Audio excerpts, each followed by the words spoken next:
जय श्री कृष्णा दोस्तों। तो दोस्तों कैसे हो आप लोग। आशा करती हूँ कि जहाँ भी होंगे स्वस्थ और मस्त होंगे। तो दोस्तों जब हम मंदिर में जाते हैं तो घंटी बजाते हैं। तो घंटी हमारे भगवान से प्रेम का प्रतीक है। तो दोस्तों जाते समय हम घंटी बजाते हैं तो हमारा भगवान से लगाव और प्रेम का को दर्शाती है। तो दोस्तों जब मंदिर के पट बंद हों या मंदिर के दरवाजे बंद हों तो दोस्तों उस टाइम पे घंटी नहीं बजानी चाहिए, क्योंकि उस टाइम पे भगवान का विश्राम का समय होता है। तो दोस्तों नमस्कार, मेरा नाम है निर्मला नेगी और मेरे चैनल में आप सभी का बहुत बहुत स्वागत है। तो दोस्तों आपको भागवत कथा कैसी लग रही है ज़रूर एक लाइक करके बताइएगा और जय श्री कृष्णा लिखना ना भूलिएगा। तो चलिए दोस्तों आगे की कथा सुनिए। क्षेत्र की प्रतिष्ठा का नाम जय है और क्षेत्र के बाहर की प्रतिष्ठा का नाम क्या है? विजय है। ये दो अहम जो है व्यक्ति को न मिलने देते न मिलाने देते। बहुत सारे लोगों की आदत हो गई बैठे हैं अंदर, और जब हमेशा के लिए बैठ जाएगा तो तब कैसे मिलेगा सबको? ये होता है। बड़े लोगों से दोस्ती करोगी मिलेगी दूरी, धनवानों से दोस्ती करेंगे मिलेगी करनी पड़ेगी प्रतीक्षा, बाहर बैठो। और बड़े से पद वालों को जो है कद वालों को दोस्ती बनाएंगे उनसे तो दिन भर जो है अर्थात प्रतीक्षा करने बैठना पड़ेगा। मेरे गोविंद से अगर दोस्ती कर ली तो भागे भागे तुम्हारी माखन की मटकी को तोड़ने के लिए भी और तुम्हारे हाथ पकड़ने के लिए भी और तुम्हारे दुख को छुड़ाने के लिए दुख से तुमको छुड़ाने के लिए भी भागे भागे तुम्हारे आंगन में, तुम्हारे घर में, तुम्हारे मन के आंगन में यही पहुंच जाएगा। महाराज आज भी पहुंचेगा। ये जो है उसे एक बार प्रेम करके तो देखो, ऐसा प्रेम का नशा है जो जन्म जन्म का तो छोड़ता नहीं है, छोड़ाता नहीं। ये तत्पर सर्वत्र की बात है। मेरी माता और बहनों बड़ा आनंद, मेरे सज्जनों दूर नजर जाती है कथा वक्त जो दूर बैठे रहते हैं। आगे उसका तो नहीं है। ये विचारी जो है किधर बैठे हैं यहाँ से जो है पत्नी की तरफ बोल रहे हैं, उनकी बात तो कहीं ध्यान जाता है कि मैं यही व्यवहार करता हूँ मैं घर में। तो इसलिए पुरुष का पुरुषत्व तो बढ़ता है जब पत्नी को सम्मान देते हैं, और सम्मान में कमी हो गई तो सोचना पड़ता है। ये कथा में निकलता है सबसे बड़ा सम्मान देना है तो किसको देना है? पत्नी को देना है। तो जिसने पत्नी को सम्मान दिया तो पूरे परिवार वाले सम्मान देते हैं। सास ही जल्दी नहीं बोलते, ऑफिस से आने कहीं से आने का समय होता है काम नहीं बताते, बहू बैठ जा चाय पी लेता होता। और अगर पति सम्मान नहीं देता दिन भर में रात भर काम नहीं। तो सबसे बड़ा सम्मान देना है तो पत्नी को देना है। सबसे बड़ी डर होनी तो किसकी होनी चाहिए? किसकी होनी चाहिए? पत्नी की डर होनी चाहिए पुरुष को। पर ये नहीं कि पत्नी की डर पुरुष को और पत्नी को रही ना होगा। तो पत्नी को भी अपनी जो है मैं विलंब से जाऊं पहले बोल कर गया कि भाई कथा में जो है 6:30 भी हो सकते हैं, 6:15 भी होते हैं, आप 5:30 बजे आते हो तो मैं बना देना चाहता। बोले चाय है, ये चाय पत्ती ये है, बोले सब मैं जानूंगा। अच्छे पति ये बोलेंगे, नहीं तो कभी कभी ये भी बोलेंगे क्या करें तेरी कथा जो छोड़ मुझे चाहिए नहीं। तो वहां पर भी जिद नहीं मानी जाती। ठीक है रहेंगे जाओ, क्या करेगा तेरा सत्संग, ये भी बोलेंगे। पर बाद में सोचते हैं ये पुरुष का एक सद्गुण है, बोल तो देते हैं थोड़ी देर में जो है सोचने लग जाते अरे मैंने क्यों रोक दिया, क्यों बोल दिया, नाराज कर दिया। तो ऑफिस में भी मन नहीं लगे। आएंगे तुम गलत कथा में गई, बोले ना आपने मना कर दिया, बोले कल चले जाना लेने भी मैं आऊंगा। 2 घंटे पहले देखा कथा में आनंद, अरे साहब दूसरे दिन में अब कितने दिन लगे, बोले कल ही का दिन लगे। परसों तो 10 बजे से होगी 1 बजे तक होगी, ज्यादा 1:30 बजे। फिर हमने पौड़ी चले जाना है तो नहीं आ रहना है, फिर कब आएंगे, फिर क्या होगा। कथा तो कभी बंद नहीं होती, वो चलते रहते। लेकिन ठाकुर की बड़ी कृपा है, रोज चर्चा उसकी गोविंद का। आप जैसे सज्जन श्रेष्ठ ज्ञानी महापुरुषों के बीच में बोलने का अवसर मिलता है। लगता है कि ठाकुर ने बड़ी कृपा करी है, जो कि तेरे गुणगान करने का अवसर बार बार ये मुख बोलता रहता है, लोग सुनते रहते हैं। हे गोविंद तेरी बड़ी कृपा है जीवन में। यही जो है बहुत बड़ी कृपा है, उसका नाम नहीं, उसकी चर्चा करें। अपने बेटे के लिए सब बोलते हमारा बेटा बड़ा अधिकारी बन गया है, लेकिन मेरे ठाकुर के लिए गए, मैंने तेरी कथा बोली है, मैंने तेरी कथा सुनी है, तेरी कथा करने का अवसर मिला है। मेरे बेटे बहू और सब ने, भाइयों ने, भतीजों ने, सब ने गए तैयार है, ठीक है चाचा, ठीक है ताऊ जी। ऐसा कथा कराने वाला का भाव, इसको सब उत्तम बनाने वाले मेरे कन्हैया हैं। ऐसी भी होती बात उस परमात्मा की कृपा है। मैया नहीं है, ये दो वहां भी दो उंगल कम, त्रेता में दो उंगल कम कवा आता है, जहां पर जो है भगवान आज तक रामलला तंबू में रहे, वहीं पर कौशल्या जी का महल था। और ऊपर से कवि ने देखा ब्रह्मांड नायक जो है मालपुआ खा रहा है, तो मुझे भी जो है दिल लगा। नदी गए और भगवान राम ने 5 वर्ष का राम ने जो है यूं कर लिया। एक कवि की भूख नहीं मिटाता, ब्रह्मांड की भूख क्या मिटाएगा? ये संख्या हो गई कवि, कवा उड़ा, लेकिन गुड़ान भरता हुआ नीचे देखता है। कवि की आदत होती है पेड़ हो या इमारत में बैठना, थोड़ी देर चलता बैठता है, थक जाता है। लेकिन यहाँ नीचे देखता है तो बहुत दूर आ गया, लेकिन और नीचे देखता तो हाथ नीचे से आ रहे थे। कभी नहीं जो है हाथ में बैठने की कोशिश करते कि हाथ में नीचे। ब्रह्मलोक तो गए, आंखें जो है बंद करी, नीचे आए तो राम जी के चरणों में अपने को पाया। राम जी ने जो है हाथ आगे बढ़ाया मालपुए वाला, लेकिन कवि ने जो है भगवान ने जो है बढ़ाते हुए उसने जो है झपटा दिया, भगवान ने हाथ में ले गए। हंसी आई, हंसी में कवा अंदर चला गया। 101 कल्प तक वही राम, वही कवा, वही मालपुआ। बाद में भगवान को हंसी हंसी में जो है आगे भागा। कहते हैं तुलसीदास जी कहते हैं ये ब्रह्मलोक तक पहुंचा, लेकिन भगवान के हाथ नीचे से जा रहे हैं, उसको गिरने नहीं देते। सबक सिखाते हैं, किसी को भी सबक सिखाते, लेकिन बैठने के लिए 2 उंगली की कमी रहेगी। एक थी अहमता, मैं उड़ सकता हूँ, एक थी ममता, मैं गिर न जाऊं। जिमी जिमी दूर उड़ाऊं आकाशा, जिमी जिमी दूर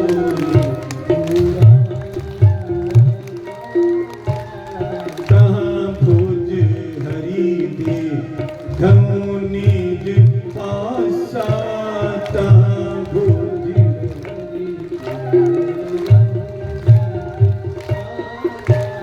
जिमी जिमी दूर उड़ाऊं आकाशा, जिमी जिमी दूर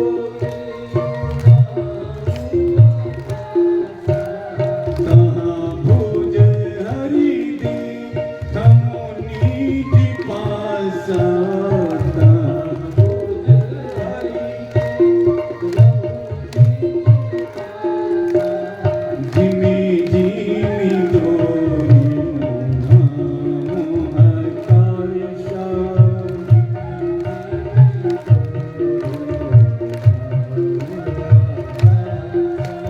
कहाँ भुज हरि दे धमुनिज पासा, कहाँ भुज हरि दे धमुनिज पासा, कहाँ धमुनिज पासा,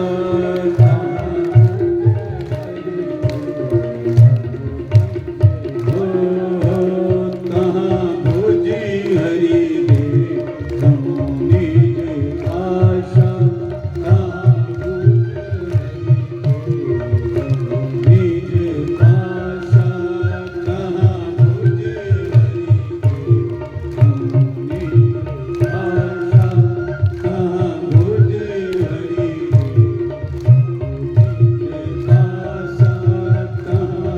भुज हरि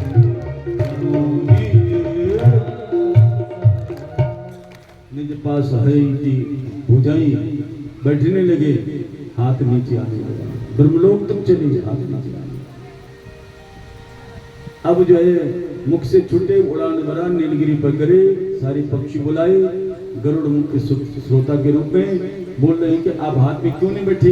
एक थी ममता, एक थी अहमता। उड़ सकता हूँ, गिर न जाऊं, मर न जाऊं, इसके 2 उंगल की कमी रहेगी। गरुड़ को सुना रहे, वो कोई और कवा नहीं था, श्री काकभूषुंडी जी। और काव्य सुनी तब से आज तक राम कथा कही जा रहे हैं, लेकिन ना अहमता गई न ममता गई, अभी कथा ही सुनाई जा रही है। कोई और कवा नहीं था। काव्य की हालत यशोदा मणि, यशमणि मान दामणि देने वाली, दूसरे को मान दे जो यशोदा, लेकिन उसके गुण का प्राधान्य होना चाहिए। पर ममता अहमता आ गई तो भगवान उस गुण में बनते नहीं। हम व्यवहार में बोलते हम गुण में बंधे हुए। तब जब मैं कर सकती हूँ, बांध सकती हूँ, करते तो अभिमान था, हट गया, एक छोरे को नहीं बांध सकती। और ममता जो है मेरा छोरा गिर न जाए, रही इसमें मटी की बिचौली मुझे परेशान कर दी, ममता भी गई। तो अंतिम रस्सी में भगवान बंध गए। दामन रसी उदर में पेट नाम जो है पड़ा दामोदर कृष्ण कन्हैया की। भगवान ने कहा हम माँ तो निष्विग्रह हो गए, हमारी माताएं भी निष्विग्रह होकर के जो है जाती थी खेत में, कल्याण में, जंगल में, बच्चे को जो है कमर में या पैर में खुटियाली बांध करके काम में लगे। तब से ये नियम बन गया। और तो वो बच्चा जो है नीचे लपट करके मलमूत्र करके माँ आती थी, 2 थप्पड़ इधर 2 इधर, तो वो कहीं फिसल जाता था तो उसका कहीं कुछ नहीं होता था। और आजकल माँ जो है बच्चे को रोने भी नहीं देती, जब डॉक्टर बोलते हैं कि रोने दो।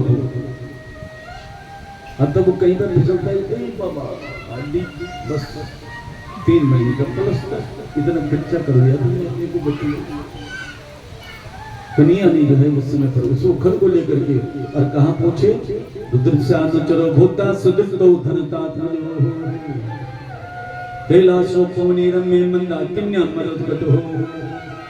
मंदाकिनी नदी में स्नान करे थे नल कुंवर मणिगिरी कुबेर के बेटे, देवांगनाओं के साथ नग्न। देखो जो अगर कोई ऐसा स्वरूप आदि आदि दिखे तो दृष्टि बचानी चाहिए, दृष्टि दोष बचा। अकारण जो पहचाना नहीं, देखा नहीं, वहां देखना नहीं चाहिए। रास्ते चलते हुए भी अगर कहीं ऐसा सकल स्वरूप तो आपकी दृष्टि दोष बढ़ सकता है, शरीर के द्वारा, मन के द्वारा, लेकिन दृष्टि के द्वारा भी पाप होता है।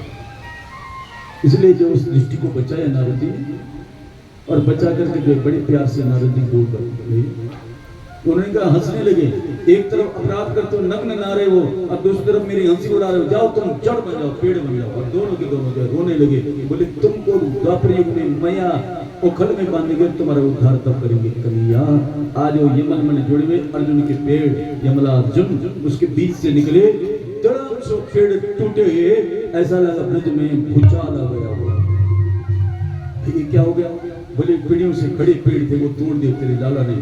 अरे दारिके, ब्रिज की भाषा है बड़ी प्यारी, दारिके ऐसा बोलो जो मुझे विश्वास आ जाए, वो तो मेरे बंदा हुआ अंदर। भैया ना भैया देखने के लिए गए तो बोले 2 पुरुष निकले, परिक्रमा करी और वो चले गए। हे नारायण प्रभु, इष्ट पितृ देवताओं, मेरे छोरा बच गया, पेड़ की टहनी लगती कहाँ बचता ये। इष्ट पितरों को भेजा और उसके बाद जो है वहां थोड़ा चिंतन किया। अब यहाँ पर गर्व हो रहे हैं, ये कथा है, क्या मिला तुमको? नल कुबर मणि गिरी कुबेर के बेटे, धनवान के बेटे। क्या बोला ये उसको? बड़ा प्यारा सा कैलाश भुवनी में मंदाकिन्या मदद कर दो, रुद्रश्यानुचर होता। रुद्रश्यानुचर का मतलब होता है बड़े अधिकारी का बेटा, धनतात्मजों का मतलब होता है धनवान का बेटा। धनवान का बेटा, अधिकारी का बेटा जड़ बनता है, जड़ मनी मूर्ख होता है। सुखदेव जी के चरण पकड़े, उनका गुरुदेव, धनवान का बेटा ज्ञान है तो विदेश में पढ़ने जाए, बड़ी तो बुद्धि वो तभी पढ़ेगा। अधिकारी का बेटा ज्ञान नहीं मिलेगा तभी अधिकारी चिपका देगा कहीं, नहीं ऐसा नहीं होता। वो पद की योग्यता उसमें नहीं है तो कैसे बना देंगे उसको पदवान? क्या मतलब? बोले बच्चे को धन का भेद नहीं बताना चाहिए जब तक कामयाबी हासिल नहीं करनी। बेटा बेटी हमारी बस की बात नहीं, हमने तुम पर खर्च कर दिया, हमारे पास एक पैसा नहीं है, और जब कामयाबी हासिल कर दिया बेटा तेरे लिए और बेटी तेरे लिए, तब बताओ बेटा मैं अधिकारी हूं लेकिन मैं तुझे कोई मदद नहीं कर सकता तेरी। अगर धनवान का बेटा धन का भेद पहले बता दोगे, बोले क्या पढ़ना लिखना है, एक फैक्ट्री खोल देंगे, एक कोई व्यवसाय व्यवस्था हो जाएगी, क्या पैसा क्या जो इतना है मेरे पिताजी के पास। धनवान का बेटा पहले मत दो, तब जब कामयाबी उस बेटे को दे दे। ये नहीं कि तुम मरने के बाद तो उम्मीद के बाद जाना है, कहीं की आदत होती वो ये टिम भी नहीं बताते, पासबुक भी नहीं बताते, वो जो है मर जाओगे तो पता नहीं चलेगा किस बैंक में कहाँ दे रखा है। कभी कभी ये भी हो जाता है, इसलिए जो उत्तराध की अवस्था आ जाए तो भेद भी बताना चाहिए। बड़ी प्यारी सी बात है यहाँ पर बोले, उन्हें कहा धनवान का बेटा मत बनाओ, पहले धन का भेद बताओ, और अधिकारी का बेटा भी मत बनाओ। हाँ, जब उसने जो है कामयाबी हासिल कर दी, उसको अच्छा पद देने के लिए, स्थान देने के लिए अधिकार का प्रयोग करो, पहले ही अधिकारी का बेटा मत बनाओ। एक बात क्या लिख दिया, सब जो जीवन में होता है सब लिख दिया। बहुत प्यारी सी बात हुई है, इनका उद्धार हुआ। उपनंदाए भाभी माँ बोले, किसको बोले? कृष्ण जी ने बोला भाभी माँ। और आजकल के गायक जो है कभी कभी भाभी पर उल्टा पुलट जो है कोई वो गा लेते हैं गाना, ठीक नहीं। भाभी को माँ के हिसाब से अगर किसी ने गाया है, माता के समान आदर देते हुए गाया है, तब तो बात है। क्यों बोला मैंने माँ? पहले माँ बस्तर तैयार करती थी, जब भाभी आते तो भाभी बस्तर तैयार करती है और माँ से सुंदर स्वादिष्ट नाश्ता भी बनाती है। इसलिए भाभी माँ के ही समान जो है दर्जा उसको दिया गया है। ये है लक्ष्मण जी ने जो है वर दिया है, जब जानकी जी ने मांगा, पहले अब देवरानी की आवश्यकता नहीं है, देवर मुझे, तब वर दिया है, अपने भाई का प्रेम भाभी को दिया है, तब उसका नाम देवर हुआ, वर दिया है। ऐसा नहीं कुछ भी कहा दो, कुछ भी बोल। तो भाभी माँ ये भी बोल रहे, बनम वृंदावनम नामा पसवम नवकाननम गोप गोपिकवाम सेजम पुनाद्री तृणवेदम। पानी पीने के लिए जमुना जल, खेलने के लिए जमुना का किनारा, और चरने के लिए घास उस वृंदावन में जा रहे हैं। यहाँ तो उधर हो रहे गोकुल नंदगांव में, बरसाना नजदीक है वृंदावन। सबने अपने बैल, अपने जो है बैलगाड़ियां, छकड़ी, गोधन बाल धन को इकट्ठा किया, किसी तम्बू उड़े, किसी छकड़ी के वहां जाकर के जो है सब, और लाला अपने जो है मित्रों के साथ मिलता है, और मित्र बोले चल कन्हैया वृंदावन जाते, तुम भी चलेंगे हम भी चलेंगे, ताली बजाएंगे, और जैसा जिस तरह से आप जो है बड़ी प्रेम से चलेंगे। कैसे नहीं? ताली बजाओ जैसे बाजा बजाओ। आनंद हरि बोल। चला झूठा झोला गाना मधुबन वृंदावन, चला बोलो, चला झूठा झोला गाना मधुबन वृंदावन, चला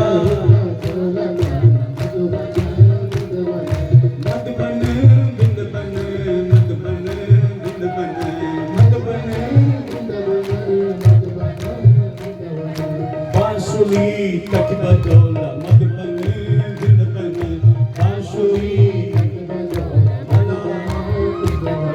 बांसुरी तक बजौला मधुबन वृंदावन, बांसुरी